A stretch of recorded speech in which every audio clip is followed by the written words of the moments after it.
하나님 아버지 은혜를 감사합니다. 오후 시간에도 말씀 읽을 때에 더욱 죄인으로 드러나게 해 주시옵소서. 예수님께서 죄인을 부르시는데 우리들을 불러 주시옵소서. 그래서 나를 부르시는구나, 나 같은 죄인을 부르시는구나 라는 믿음을 저희들에게 허락하여 주시옵소서. 예수님의 이름으로 기도합니다. 아멘. 고린도전서 4장 18절부터 21절까지입니다. 고린도전서 4장 18절에서 21절. 4장 18절부터 끝까지 다 같이 보겠습니다. 어떤 이들은 내가 너희에게 나아가지 아니할 것 같이 스스로 교만하여졌으나 주께서 허락하시면 내가 너희에게 속히 나아가서 교만한 자들의 말이 아니라 오직 그 능력을 알아보겠으니 하나님의 나라는 말에 있지 아니하고 오직 능력에 있음이라. 너희가 무엇을 원하느냐? 내가 매를 가지고 너희에게 나아가랴. 사랑과 온유한 마음으로 나아가랴. 아멘. 고린도 교회가 사도 바울을 상당히 좀 업신 여기는 것 같죠. 그동안의 행간을 쭉 보면 고린도 교회 교인들이 사도 바울을 좀 업신 여기는 것 같아요. 어떤 사람은 아볼로가 좋고 어떤 사람은 베드로가 좋은데 사도 바울은 뭔가 사도의 정통성도 좀 없는 것 같고, 그리고 그동안 예수 믿는 사람들 잡아 죽이던 사람이고 그렇다는 거죠. 근데 처음에는 안 그랬단 말입니다. 사도 바울과 함께 있을 때는 존경했겠죠. 복음을 전해준 사람이고 내가 그동안 모르던 걸 알았어, 사도 바울을 통해서, 이러면서 좋아했던 것 같은데, 예를 들어서 갈라디아 교회 같은 걸 생각하면 바울과 함께 있을 때는 눈이라도 빼서 줄 것 같이 막 그렇게 극진히 대접하고 그랬는데, 함께 없으니까 좀 이렇게 매너리즘에 빠지기도 하고 저 사람 아닌 것 같다 이렇게 되기도 하고, 물론 그 사람에 대해서 실망하고 뭐 이런 거야 뭐 문제가 아니죠. 다만 사도 바울을 멀리한다, 사도 바울을 업신여긴다, 이 말은 그가 전해준 그 복음을 업신여긴 것에 대하여 지금 바울이 이야기하는 거지 않습니까? 고린도 교회가 지금 사도 바울을 상당히 좀 무시하는 것 같습니다. 그래서 고린도 후서 10장을 보면 제가 읽어드릴게요. 고린도 후서 10장, 여기 찾아보세요. 한 장만 넘기면 되니까. 고린도 후서 10장,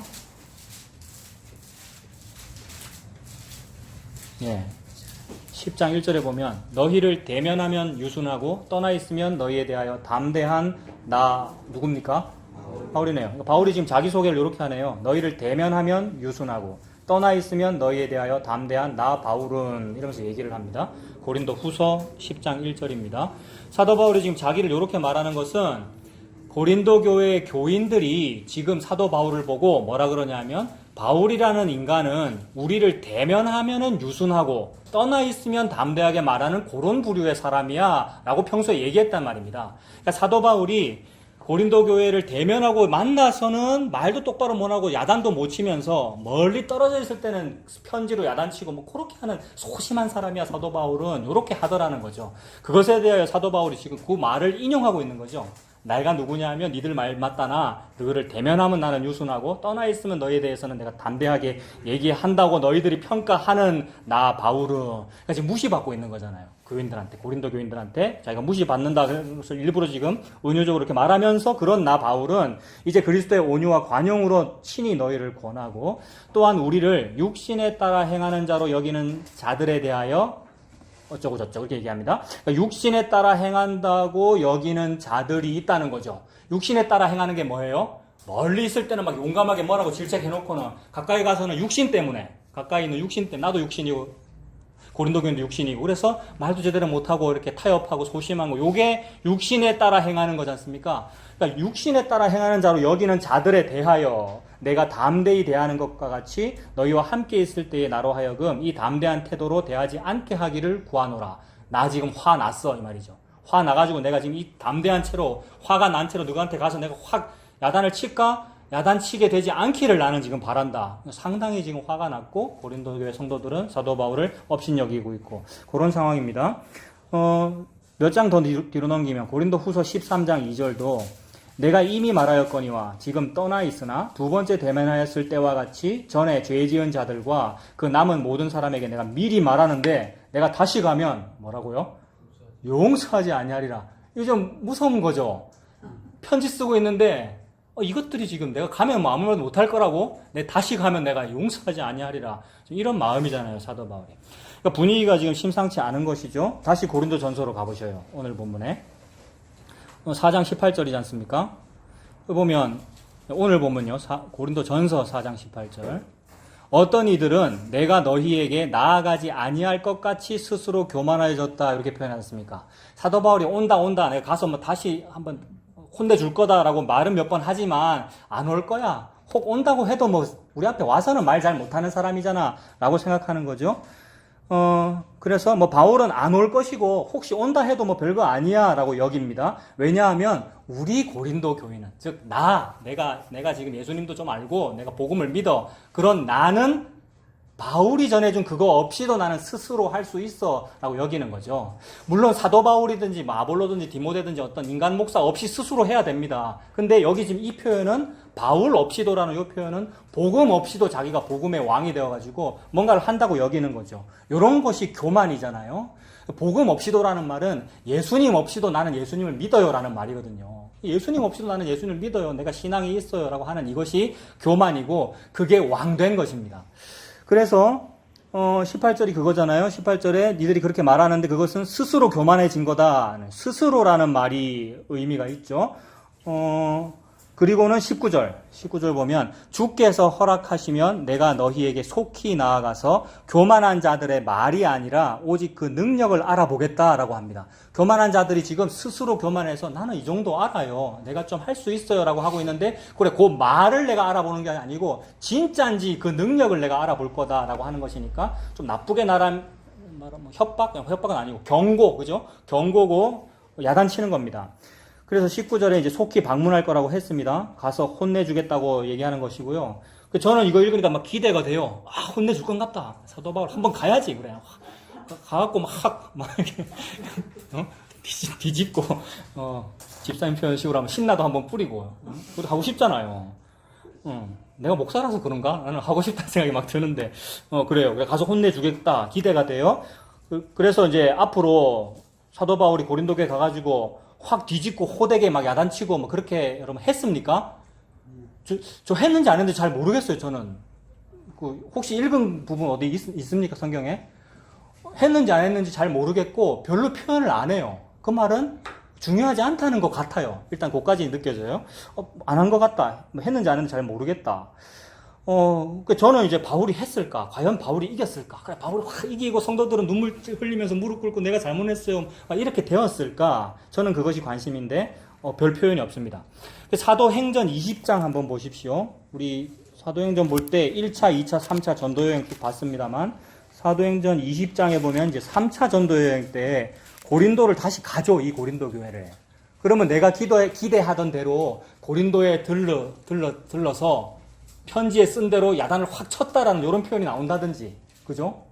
그러면 제가 속이 시원할 것 같은데 나오는지 한번 보겠습니다. 20장 2절 20장 1절 보면 소요가 그침에 바울은 제자들을 불러 권한 후에 작별하고 떠나서 마게도냐로 가니라. 이제 마게도냐로 가서 밑으로 쭉쭉 내려가면 고린도란 말입니다. 2절 그 지방으로 다녀가며가 이제 고린도 쪽으로 다녀가는 거예요. 다녀가며 여러 말로 제자들에게 권하고 헬라에 이르러 거기 석 달 동안 있다가 고린도에 대한 기록의 전부예요. 헬라 쪽으로 가다가 거기 석 달 동안 있다가 갔어. 이게 전부라고요. 제가 기대하는 게 지금 안 나오잖아요. 고린도로 확 뒤집어 엎었더라 이런 게 없고 석 달 동안 있다가 배 타고 수리아로 가고자 할 그때에 어쩔지 해서 또 유대인들은 공격하고 이래 되었다. 이런 표현입니다. 그러니 성경의 기록이 사도 바울이 다시 갔다. 그래서 고린도로부터 용서를, 고린도가 회개했다, 사도 바울한테 잘못했다는 말이 있다, 이런 것이 전혀 없고, 그냥 수도번하게 넘어가더라는 겁니다. 그래서, 이게 뭘까?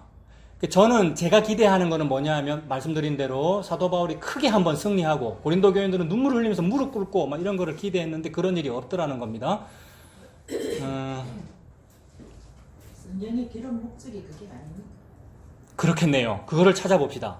근데 그거를 설명하기 위하여 제 얘기를 조금 해야 되는데 제 얘기를 길게 하면 또 지 자랑이고 또 지 간증이거든요. 최대한 압축해서 한번 해볼게요.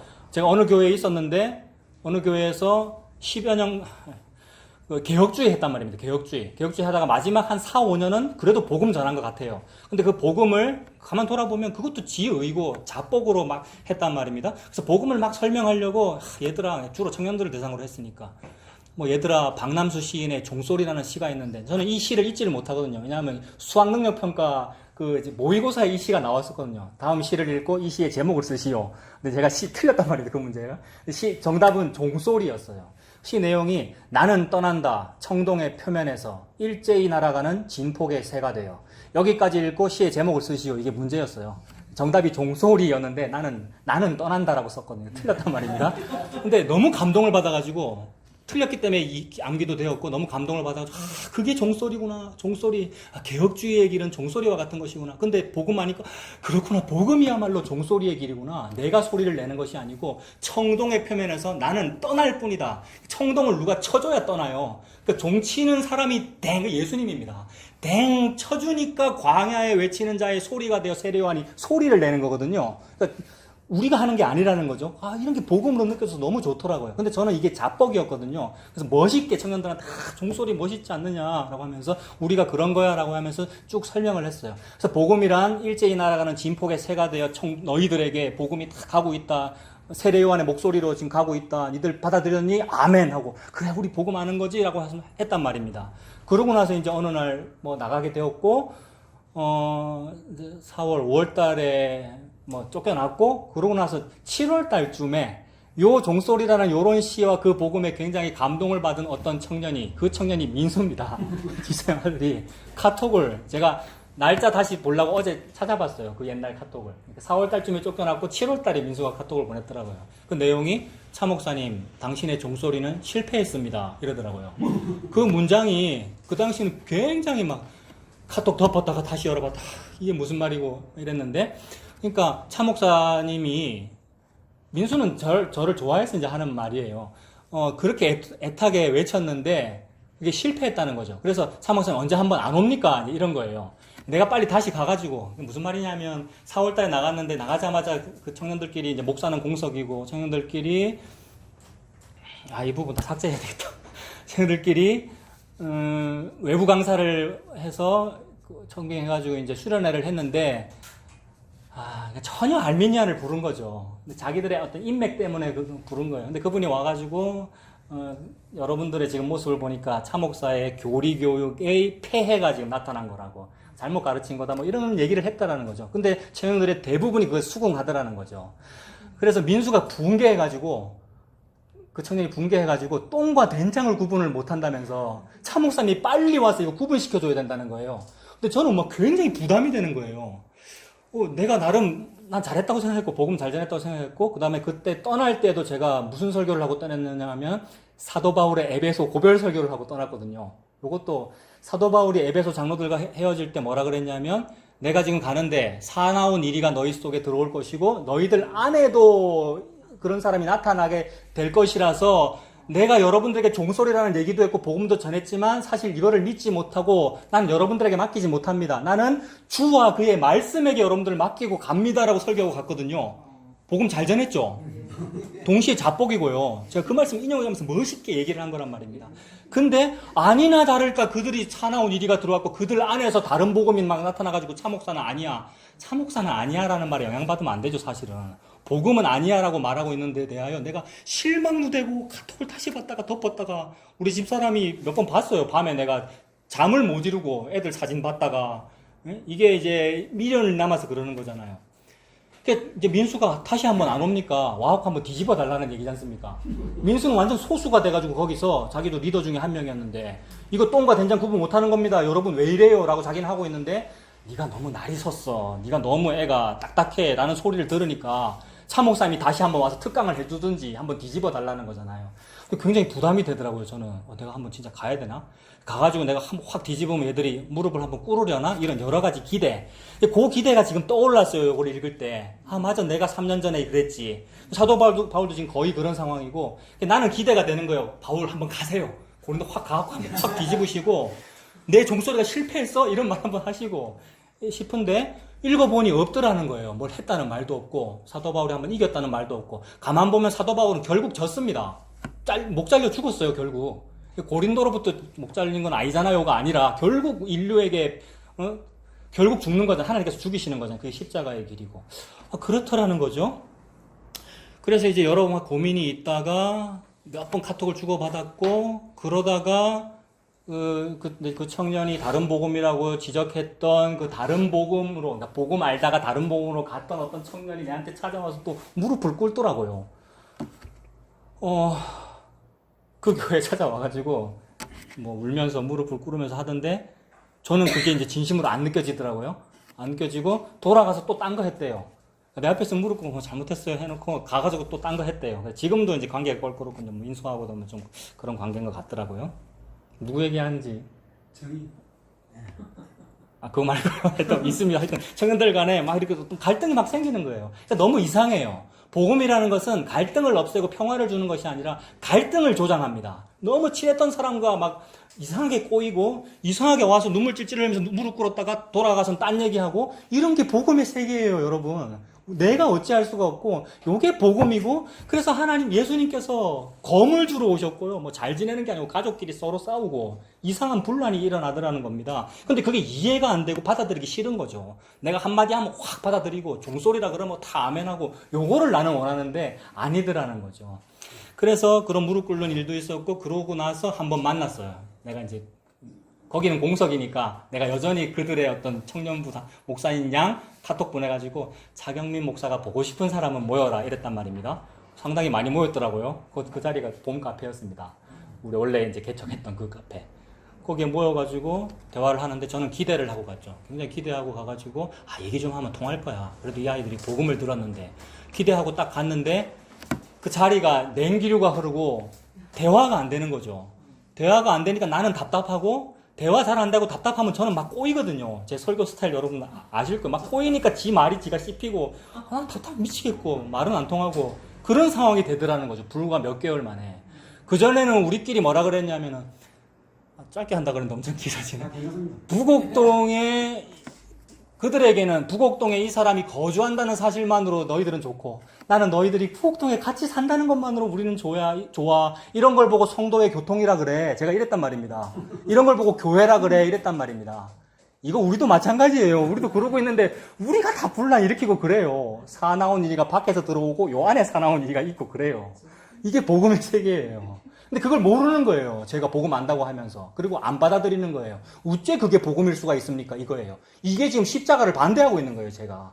근데 그러나 그때는 계속 그걸 기대하고 있는 거죠. 그래서 카페에 모여가지고 대화를 하는데 대화는 길어지고 안 되고 그래서 그 결과가 뭐냐 하면 몇 시간 동안 얘기했는데 나는 카페 앞에 내 차를 대놨고 내 차는 주차 위반에 걸렸고 내가 거기서 제일 걸리는 거는 뭐냐 하면 난 지금 대화가 잘 돼서 얘들하고 뭐 맛있는 것도 먹으러 가고 이럴 줄 알았는데 시간은 자꾸 가고 나는 지금 월급이 이제 끊길 상황이고 주차 위반 그 돈 내는 게 나는 지금 그게 걸린단 말입니다. 그래서 나는 얘네들이 돈을 내주거나 오늘 차값도 계산해주고 밥도 얘네들이 살 거라고 생각을 했고 여러분 굉장히 쪼자는 거 일부러 얘기하는 거예요. 왜냐하면 이 청년들이기 때문에 늘 취직 때문에 고민을 했고 나한테 취업 상담을 했고 니 어떻게 해라라고 했는데 내가 그런 취업 상담을 해줄 때는 저는 뭐를 기대했겠습니까?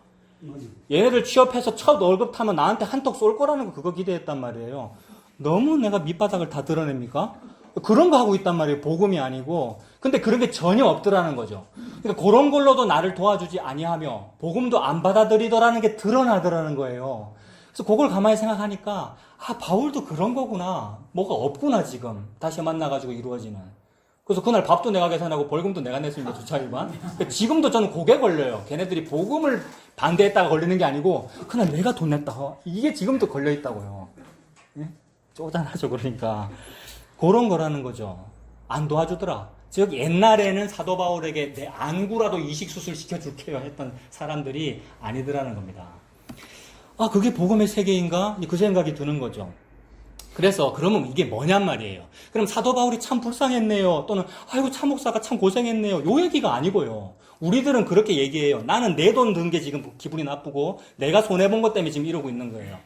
근데 사도 바울이 요 얘기를 한 것은 하나님의 계시가 기록된 거란 말입니다. 하나님은 그래 사도 바울이 살신성인했다. 참 목사 네가 고생했다. 요 말을 지금 하시는 것이 아니라 예수 그리스도가 그렇다 이 말입니다.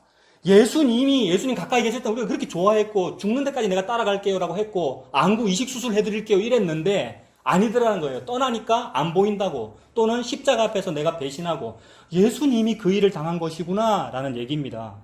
그래서 누가복음 7장 44절부터 보면 예수님 그러시죠. 너는 나에게 발 씻을 물도 주지 아니하였으되 이 여자는 눈물로 내 발을 적시고 발 씻을 물도 안 줬고요. 주차비만 뭐 돈도 안 내줬고요. 예수님한테 안 해줬단 말입니다. 우리가. 이 여자는 눈물로 내 발을 적시고 그 머리털을 닦았으며 너는 내게 입 맞추지 아니하였으되 그는 내가 들어올 때로부터 내 발에 입 맞추기를 그치지 아니하였으며 너는 내 머리에 감람류 싼 기름도 붓지 아니하였으되 이 여자는 향유 제일 비싼 거 그거를 내 발에 부었느니라. 아, 이런 모든 스토리의 주인공이 예수님이구나. 사도 바울이 한번 가서 확 뒤집는 게 주인공이 아니고 인간 참목사가 뭘 하는 게 주인공이 아니고 아, 예수님이 그 일을 당했다는 말이구나. 그것이 예수님의 십자가라는 말씀을 지금 하나님께서 하시는 거죠. 그러므로 인간인 사도 바울이 거기를 고린도 교회를 다시 갔는가 못 갔는가, 가서 야단을 쳤는가 아닌가는 별 의미가 없습니다. 우리에게만 의미 있습니다. 특히 저 같은 사람에게만 의미 있습니다. 한번 가서 확 이겼으면 좋겠다. 이게 저 같은 사람에게만 의미가 있지 의미 없습니다. 하나님은 별 관심사 아니라는 거죠. 이게 왜 의미가 없느냐 하면은 바울이 가서 야단을 치지 못해도 또는 바울이 가서 야단을 쳤는데도 무시만 당한다 하더라도 바울과 똑같은 말을 하는 어떤 사람이 거길 또 갈 거기 때문에 괜찮다 이 말이에요. 그러면 바울과 똑같은 말을 어떤 사람이 장차 거기를 갈 거기 때문에 아무것도 아닙니다 하는 이 말은 그럼 누가 갑니까? 바울 말고 바울하고 똑같은 말 하는 사람? 물론 인간적으로 디모데도 갈 것이고 아볼로도 갈 것이고 뭐 여러 사도들도 방문하기도 할 것이고 그렇게 합니다만은 그들도 그리 중요하지 않더라는 말입니다. 물론 가야죠. 가서 전해야 되는 거 맞는데 그들이 가서 무슨 크게 승리하고 역전시킨다든가 그런 일이 중요하지 않더라. 그럼 뭐가 중요한 거냐 하면 바울하고 똑같은 말을 하는 어떤 사람이 장차 갈 거라는 것이 진짜 큰일이고 이게 진짜 끝나는 종말의 일이고 그런 일이 있을 거라는 얘기라고요. 그래서 그 사람이 누구냐 하면 예수님이죠. 사도 바울이 내가 한번 확 갈까 뒤집을까 이 말은 가서 뒤집으면 좋기는 하겠지만은 그게 그 끝이 아니고 중요하지도 않고 진짜로 이 말과 똑같은 말을 하는 어떤 사람이 진짜로 갈 거야. 그분이 예수님이야 라는 말입니다. 그 예수님이 가면 이제 끝이에요. 안 믿으면 끝이란 말입니다. 안 믿은 사람을 안단 말입니다. 그래서 성령을 회방하는 자는 사함을 받지 못한다는 것이 그 성령이 예수님이잖아요. 예수님께서 십자가 죽으심으로 부어주신 그 성령이니까 예수님의 십자가를 반대하는 것은 절대 사함을 얻지 못한다. 그 말이거든요. 그러니까 핵심이 예수님인 거지요. 왜 예수님이 사도 바울하고 똑같은 말을 하느냐 하면 사도 바울이 있기 전부터 예수님이 먼저 있었고 예수님이 사도 바울에게 그 말을 넣어줬기 때문에 예수님이 말을 넣어줬기 때문에 사도 바울이 똑같은 말을 한 것이니까 예수님도 같은 말을 하는 거죠.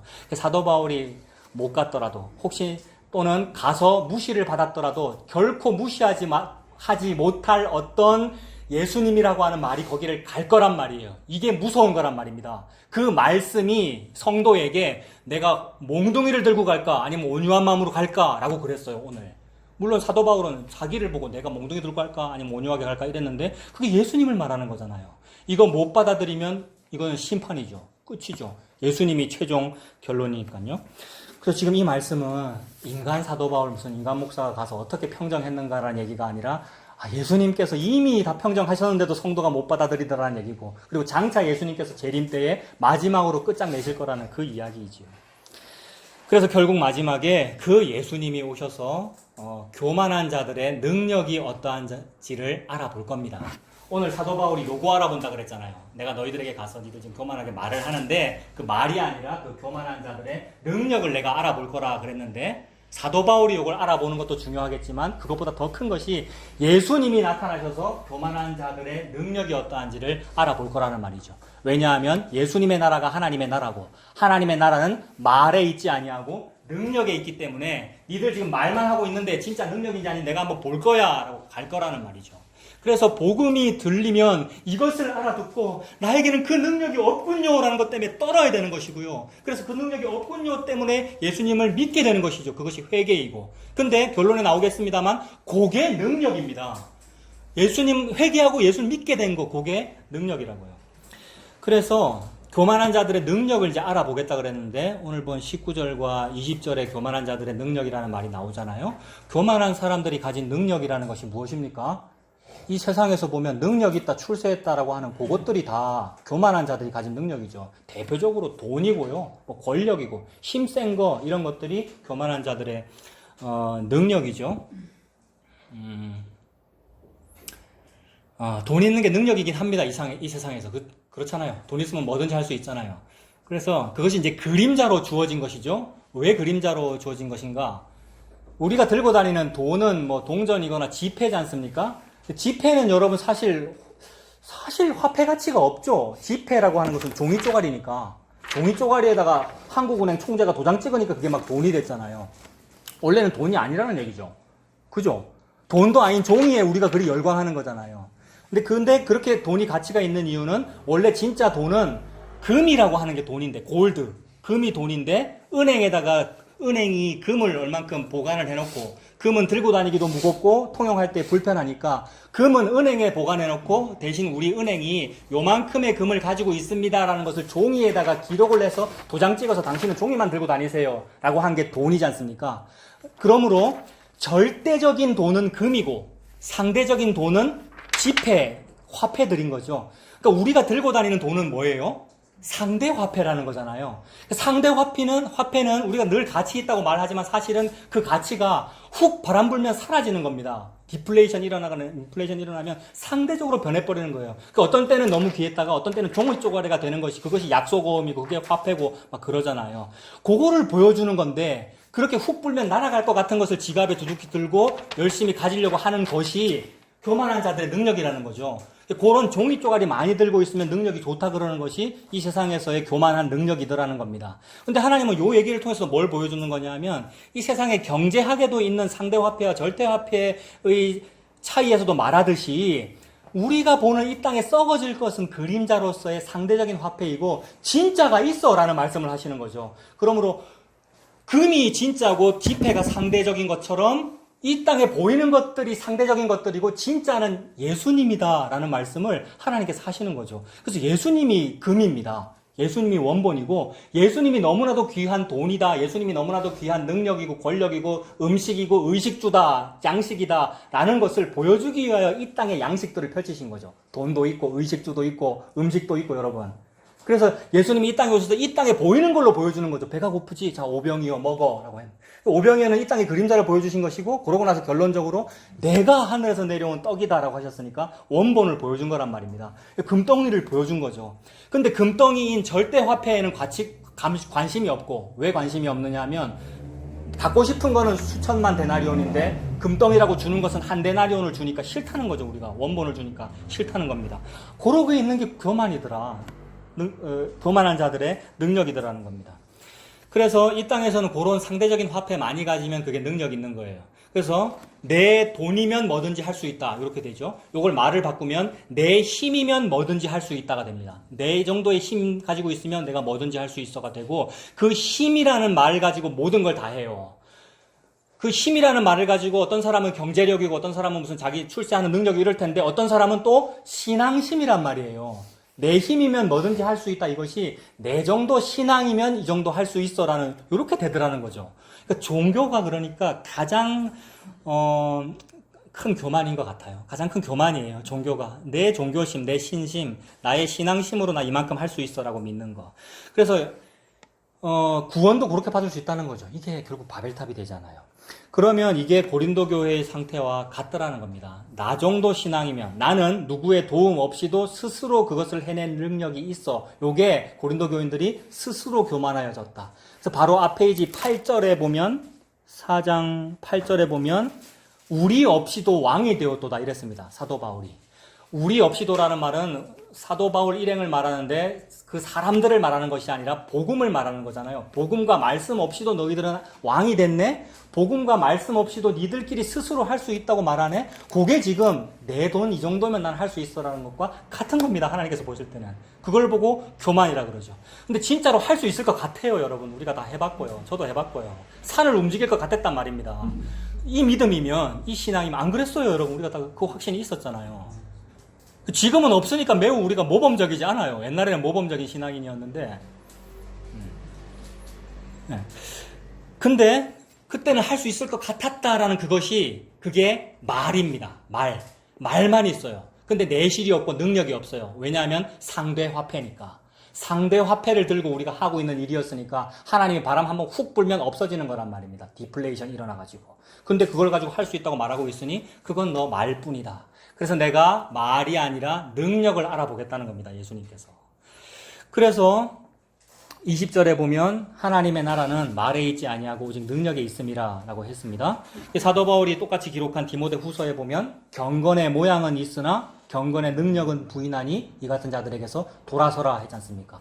경건의 모양이 있는 게 뭐냐 하면 상대적인 거 많이 들고 있으면 그게 모양이 딱 갖춰진 겁니다. 일단 지갑이 두둑한 모양이 생길 것이고 신앙심이 좋은 모양이 생길 거 아닙니까? 근데 그것은 모양만 있는 거다. 왜냐하면 상대적인 화폐, 상대적인 돈, 상대적인 힘, 상대적인 신앙심 들고 있는 거니까. 절대가 아니니까. 절대는 예수 그리스도이며 복음을 말하는데 그것만 있으니까 경건의 모양은 있으나 경건의 능력은 부인하니 돌아서라. 경건의 능력이 무엇인가? 그렇다면 교만한 자들의 능력을 알아보겠다고 했으니까 교만한 자들의 능력 반대말이 경건의 능력이죠. 경건의 능력이 있어야 되는데 없다는 거예요. 우리에게는 교만한 자들의 능력만 있더라는 거예요. 그래서 이 교만한 능력의 반대말인 경건의 능력은 뭐냐 하면 능력이잖아요. 한마디로 능력과 권세, 경건의 능력. 경건의 능력이 뭘까? 남들은 금식 기도를 40일 하는데 한 100일을 해낼 수 있는 그런 능력, 이런 게 경건의 능력일까? 새벽 기도 열심히 하는 것을 경건 생활이라고 그랬고, 맞아요. 그렇게 할 수 있으면 얼마나 좋겠어요. 경건 생활이라고 부르잖아요. 근데 과연 그런 것이 경건의 능력일까? 능력 그랬는데 뭐니 해도 능력이 있다는 것은 좀 높아야 능력이 있는 겁니다. 그래서 왕 정도는 돼야 능력이 있는 거란 말이에요. 근데 지금 고린도 교인들은 왕 되고 싶어 했어요. 이미 앞부분에서 우리 살펴봤잖아요. 우리 없이도 너희가 왕이 되었네? 그러나 나는 진짜로 너희가 왕이 되었으면 좋겠어. 이렇게 말했잖아요. 사도 바울이. 그러므로 그 왕이 된다. 즉 능력이 가장 높은 사람이 된다라는 말은 무엇입니까? 뭐가 왕이고 뭐가 능력이라고 했습니까? 요한계시록 20장 6절에 우리 살펴봤어요. 둘째 사망이 우리를 다스릴 수 없는 상태가 우리가 능력이 있는 거거든요. 둘째 사망을 우리가 제어할 수 있는 상태가 능력이 있는 겁니다. 그래서 경건의 능력이라고 하는 것은 둘째 사망이 그들을 다스릴 권세가 없는 것, 이것이 능력입니다. 여러분, 둘째 사망이 무엇입니까? 사망이 둘째 사망, 요한계시록에는 둘째 사망이라는 그런 용어가 나오는데 그 둘째 사망이라는 용어가 있는 것을 가만히 보니 첫째 사망도 있나 봐요. 그럼 첫째 사망이 무엇일까 가만히 생각해 보면 이 세상 사람들은 다 살았다 그러고 여러분들이 지금 다 숨쉬고 계시지만 하나님께서 볼 때는 죽었다 그러시거든요. 우리 보고. 그렇다면은 시편에도 보니까 51편에 모친의 태중에서 죄중에 잉태되었다라고 그러는데 그 표현이 모친의 태중에서 잉태되었다라는 말은 생명이 잉태되었고 생명이 밖으로 출산되었다라는 말인데 사실은 생명이 아니라는 뜻이군요 라고 깨달아지더라는 겁니다.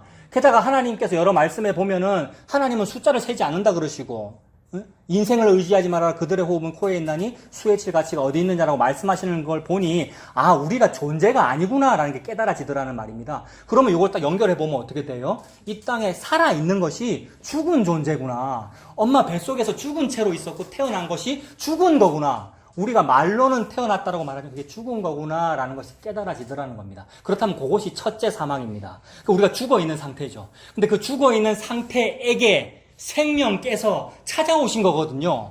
죽어있는 상태에게 예수님께서 찾아오셔서 같이 죽어서 살리신 거란 말입니다. 그게 부활한 겁니다. 예수님께서 이 땅에 오셔서 죽고 부활했잖아요. 그러니까 예수님이 나에게 오셔서 나와 똑같이 혈과 육을 가지사 죽음으로써 죽음의 세력을 가진 자를 멸하시고 부활하신 거란 말입니다. 요게 부활이에요. 그래서 우리가 예수님 믿고 부활한 거잖아요, 지금. 이런 걸 보고 거듭났다고 하죠. 그러면 이걸 첫째 사망에서 죽었고 거듭났네 부활이구나. 첫째 사망, 첫째 부활. 이렇게 보면 된단 말입니다. 그러면 요 첫째 부활이 있는 사람, 이 첫째 부활이 있는 사람이 우리들인 거죠. 예수님 믿는 사람이 첫째 부활이 있는 것이고 거듭난 거란 말이에요. 이런 사람은 둘째 사망이 이런 사람을 다스릴 권세가 없다는 말이죠. 요한계시록 20장 6절이 둘째 사망이 그들을 다스릴 권세가 없고 그들이 1000년 동안 예수님과 함께 왕노릇하리라 이랬단 말입니다. 그러니까 이 땅에서의 첫째 사망은 그것도 그림자였던 거예요. 진짜 무서운 사망이 이 다음에 있는데 그게 둘째 사망이 진짜 무서운 거야. 둘째 사망이 그게 바로 지옥을 말하는 것이고 불못에 유황불에 던져지는 것이고 영원히 하나님과 격리되는 것이고 그게 진짜로 무서운데 그 무서운 것은 관심이 없고 이 땅에서 어떻게 하면 첫째 사망을 한번 이겨볼까라고 불로 쳐먹고 잘 살려고 하는 우리의 모습, 그것을 지금 하나님께서 말씀하시는 거죠. 그러므로 이 땅에서 오래 살고 첫째 사망을 다스리는 그거는 권세도 아니야. 그건 아무것도 아니야. 그거 왕된 거 아니야. 둘째 사망을 다스릴 수 있는 것이 진짜 능력이 있는 거야. 그게 경건의 능력이야. 경건한 사람만 요 능력이 있거든요. 그러므로 경건한 사람만 지옥에 안 간단 말입니다. 그러면 경건한 사람, 요 능력이 있는 사람은 누구겠습니까? 오직 예수님만 요 경건의 능력이 있죠. 예수님만 왕이시고. 근데 그 예수님만 왕이신 그 능력이 저와 여러분에게 왔다면 그것이 성도이고요. 얼마나 귀한 자리로 초청한 겁니까? 하나님께서 부르셔가지고 너를 내 아내로 부른다고 부른 거 아니에요. 요 부름을 받은 것이 경건의 능력이 있는 거죠. 즉 예수님을 믿는 것이 경건의 능력이 있는 것이고 예수님과 한 몸이 된 것, 그걸 말하는 거죠. 교회를 말하는 것이고 예수님께서 교회의 머리 되시고 그 지체가 된 상태를 말하는 거. 그게 경건의 능력이 있는 겁니다. 그 경건의 능력이 있으면 그것이 예수님을 믿는 것이고 예수님 믿는 사람에게는 지옥 불이 영향을 미치지 못한다. 둘째 사망이 저와 여러분들에게 영향을 미칠 권세가 없다는 말입니다. 요게 능력이 있는 겁니다. 요게 왕된 겁니다. 여러분. 그러니까 저와 여러분들이 요런 왕이 된 것이고 되어야 하는데 이것에는 관심이 없고 이 세상에서 왕 되었다고 하고 있으니 사도 바울이 너가 지금 나 없이도 왕 됐네? 나는 진짜로 여러분들이 왕 되기를 바래. 이랬단 말입니다. 앞부분 본문에서. 그러므로 그런 상태로 있으면, 즉 예수님을 믿지 않으면 앞으로 그 교만한 자들의 그 능력이 말뿐인 것으로 드러나겠죠.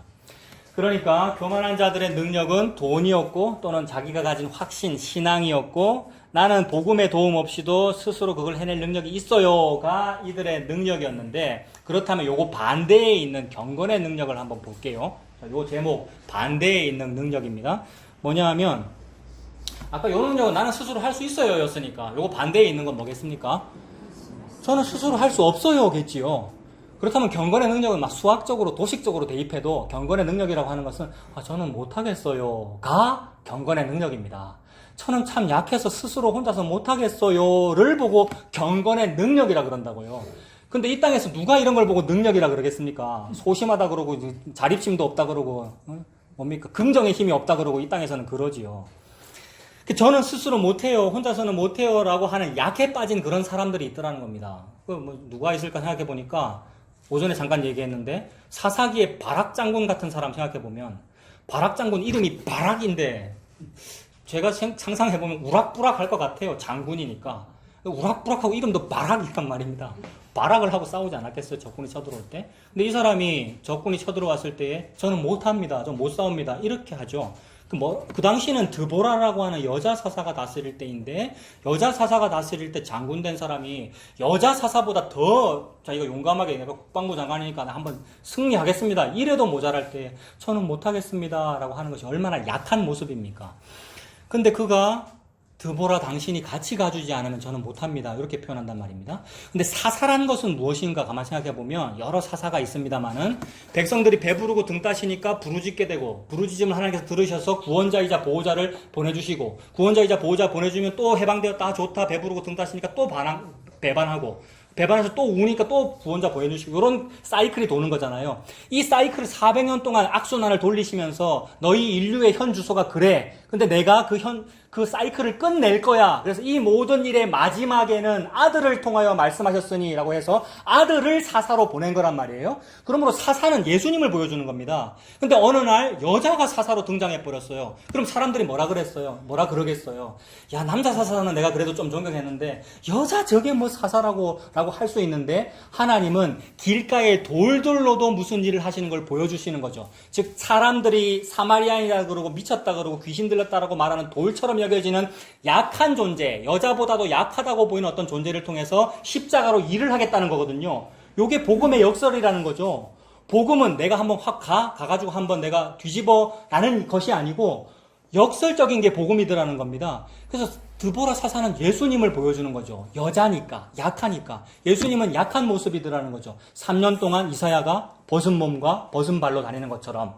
그래서 예수님 그런 모습 보여주니까 드보라가 예수님을 의미하고, 바락 장군은 뭐라 그럽니까? 드보라 당신이 같이 가주지 않으면 저는 못해요 라는 것이니까 예수님 믿는 거잖아요. 성경은 그냥 문자대로 읽으면 바락이 너무 약했네, 뭐 자존감이 좀 낮은 사람인가, 뭐 이렇게 볼 수 있는데 그 얘기가 아니고 성경은 모든 부분을 통하여 예수님을 이렇게 말씀하고 있는 거죠.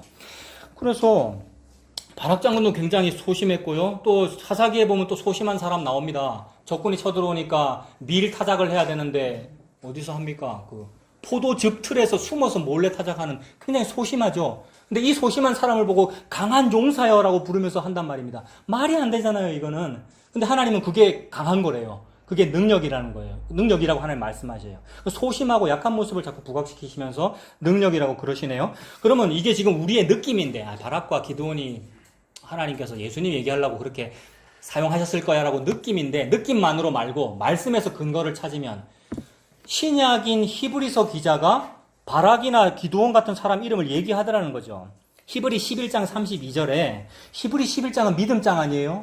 믿음으로 누구는 믿음의 사람을 쭉 소개하면서 히브리 11장 32절에 내가 믿음의 사람에 대해서 무슨 말을 더 어떻게 하리요? 기드온, 바락, 삼손, 입다, 다윗, 사무엘과 선지자들의 일을 다 말하려면 내가 시간이 부족하다 이랬습니다. 전부 부족하고 약한 사람들만 예로 들어서, 여러분 죄인들만 예로 들어서 믿음의 사람이래요.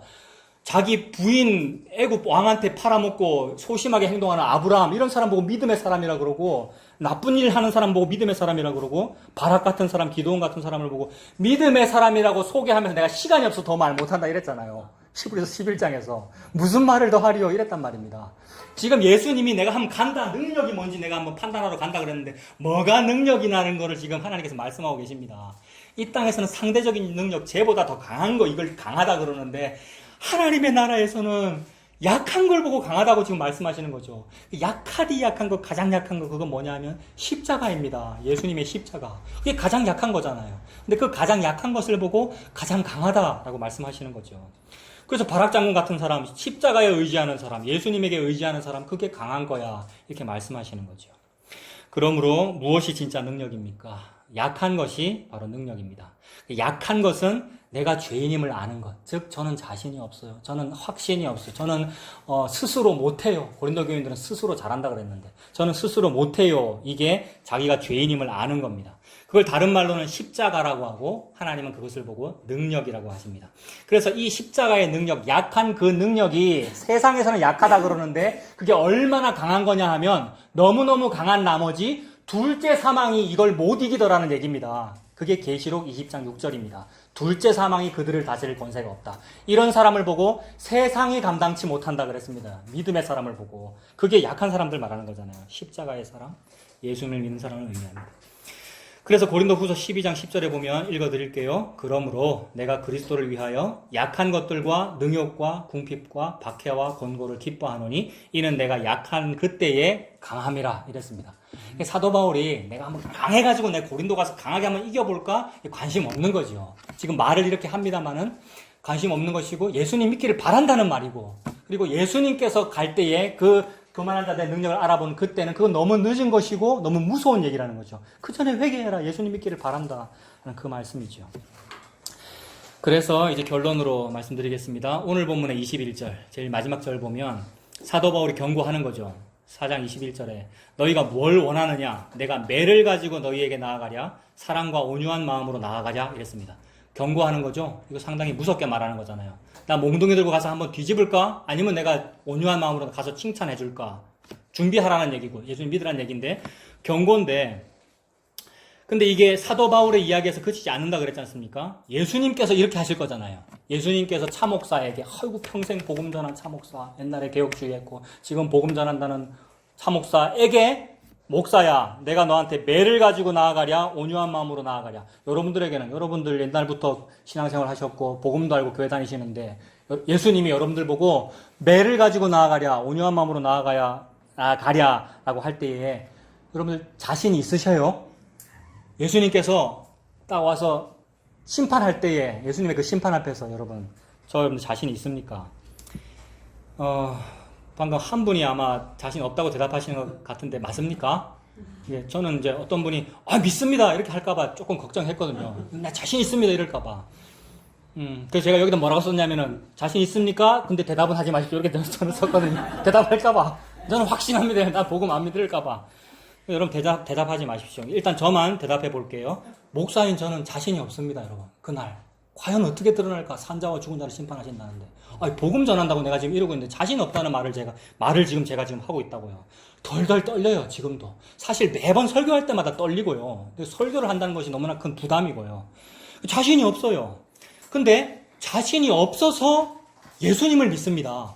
자신이 있으면 내가 내 자신을 믿을 텐데, 지금 하나님은 그 얘기를 하는 거란 말이에요. 내가 지금 매를 들고 나아갈까, 온유한 마음으로 나아갈까라는 이 말은 협박하는 것이 아니고, 너가 지금 떨리잖아. 예수님이 최후의 심판자인데, 지금 그 앞에서 네가 뭐 내놓을래? 복음적인 교회를 개척했다는 걸 네가 내놓을래? 내가 복음을 알았어요. 이런저런 설교를 내가 이해했어요를 내놓을래? 뭘 내놓은들 니는 죄인으로 드러날 것이고, 이 상황인데 나의 모범심과 나의 어떤 신앙심 좋은 행동이니 뭐니가 무슨 소용이 있느냐? 라는 말이죠. 그래서 그토록 자신이 없으니까, 그래서 나는 예수님을 믿습니다. 내가 자신이 없으니까. 예수님 아시지요? 내가 이런 형편이라는 거. 무슨 형편입니까? 왕이고 권력도 있고 성전도 세우고 싶고 훌륭하게 나라를 다스리는 것 같으나 우리아의 아내를 범하는 게 내 형편이라는 말이에요. 그게 다윗이잖아요. 그래서 다윗이 시편에 기록하기를 내가 죄를 범죄했습니다. 그러나 이 범죄는 제가 주께만 범죄하였습니다. 이렇게 표현합니다. 굉장히 교만한 표현이에요, 다윗이. 어찌 지가 주께만 범죄했습니까? 우리아도 죽였고 밧세바도 범했고 사람한테도 범죄했지. 근데 표현하기를 주께만 범죄했습니다라고 말하니 하나님 앞에 죄인인 이것이 너무 크단 말이에요. 혹 인간에게 범죄한 것은 갚으려면 갚을 수도 있어요. 이 땅의 법으로는 돈으로 갚아주고 이러잖아요. 이 땅에서는 징역 살면 갚아주고 뭐 그런 게 있잖아요. 근데 하나님 앞에는 해결되지 아니하는데, 그 해결되지 아니하는 범죄가 없는 인간이 한 명도 없다라는 겁니다. 어느 날에, 예수님 다시 오시는 그날에 부들부들 떨릴 일이죠. 그래서 이렇게 떨리기에 저는 예수님 믿습니다라는 것에 도달되는 거, 이렇게 도달시켜 주시는 거죠, 하나님께서. 이것이 복음이더라는 겁니다. 그래서 제가 이렇게 자신이 없고 떨리니까, 그래서 저는 예수님을 믿습니다. 그래서 가장 약한 자가 예수님 믿는 겁니다. 가장 자신 없는 자, 그런 걸 찌질하다고 그러더라고요. 예수님 믿으면 이 땅에서 찌질하지 않게 된다고 많은 분들이 그러더라고요. 예수님 잘 믿으면 안 찌질해지고 삶이 교양이 있고 고상하고 멋있어진다고 그런 말도 하던데, 그러면서 간증을 많이 하는데 그게 아니고 찌질하다는 것이 자꾸 드러나고, 내 참 소심하구나, 참 못하는구나, 참 믿음이 없구나가 자꾸 드러나는데, 그러니까 나는 믿을 수 있는 게 예수님밖에 없구나, 이렇게 됩니다. 그래서 내가 그토록 자신이 없고요, 믿음 없다는 요런 형편, 내 모든 형편 아시는 주님, 우리 찬송 부르잖아요. 그 형편은 내가 이토록 안 됩니다 라고 하는 그 형편입니다. 그래서 그 내 모든 형편 아시는 주님 늘 돌보아 주실 것을 나는 확실히 아네 라고, 그거 믿고 가는 거죠. 내가 아무리 우락부락한 바락 장군이라고 하여도 드보라가 없으면 저는 안 돼요 라고, 그 예수님 아니면 저는 안 돼요 라고 예수님 믿고 사는 우리가 다 되길 바랍니다. 기도하겠습니다. 하나님 아버지, 말씀을 통하여 사람의 이기고 지는 것이 주인공이 아니라 예수님께서 주인공이시며 심판자이심을 보여주셔서 감사합니다. 그런데 그 최후의 심판자이신 예수님 앞에 설 수 있는 자가 아무도 없습니다. 그 예수님을 믿는다고 말하고 복음 안다고 말하는 나 역시도 그 앞에 설 수 없는 자임을 또 발견하게 됩니다. 주님, 그러므로 제가 예수님을 믿습니다. 이렇게 주인의 부스러기에서 떨어지는 거라도 저는 먹어야 살겠기에, 그거 아니면 나는 죽을 수밖에 없는 그런 약한 존재이기에, 그래서 예수님을 믿습니다. 이 믿음으로 끌려가는 우리가 될 수 있도록 하나님 인도하여 주시옵소서. 예수님 이름으로 기도합니다. 아멘.